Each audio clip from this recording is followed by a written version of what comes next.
The hard thing to do, which is always the case in life, right, is to do what, many believe is right, which is to vote yes, which is to be on the right side of history and to send the message that should have been sent in a much louder, much more profound way long ago, but particularly, let's say 2 months ago, never mind a week ago, which is this will not stand.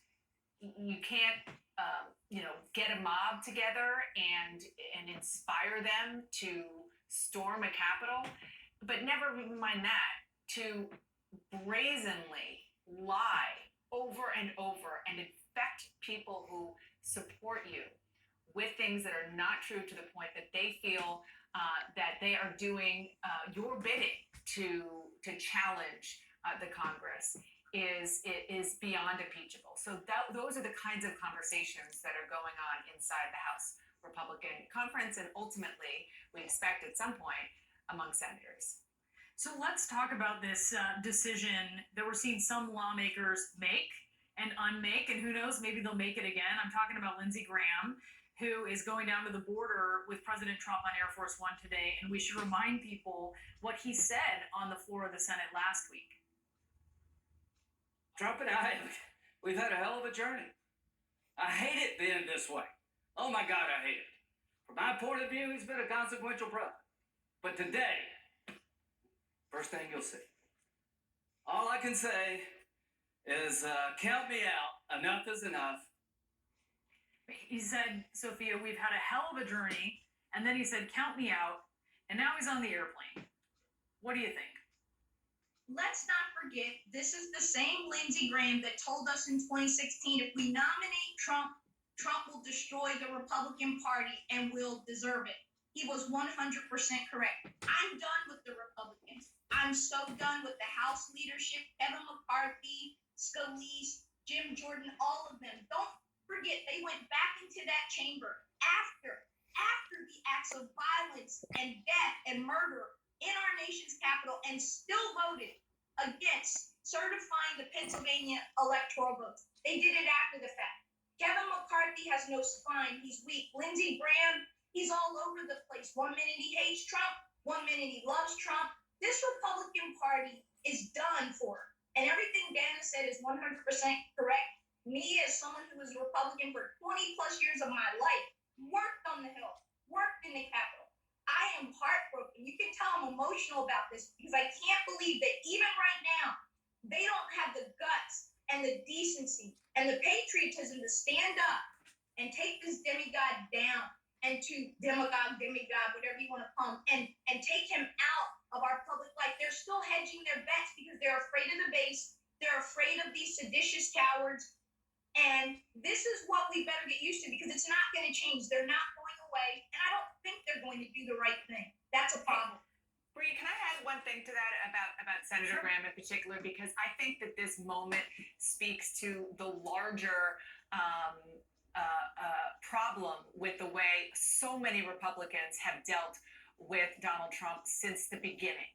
And that is that they believe, and I know Senator Graham feels this way, he said so publicly, that it's better for him to stay close to the president, to have some influence on the president, to keep lines of communications open with the president, than to say, to actually, for us to take literally what he said on the Senate floor, which is, I'm out.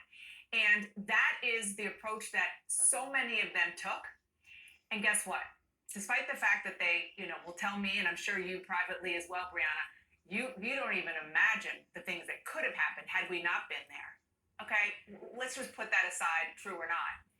What is true is that if senators who are, and members of Congress, who are still in discussions with him, who are still trying to influence him, just froze him out and put him on the island where he should be when it comes to defending and not desecrating our Constitution, things could be different. But it is an approach that they continue to take, and there's not a lot of evidence that there's a lot of payout.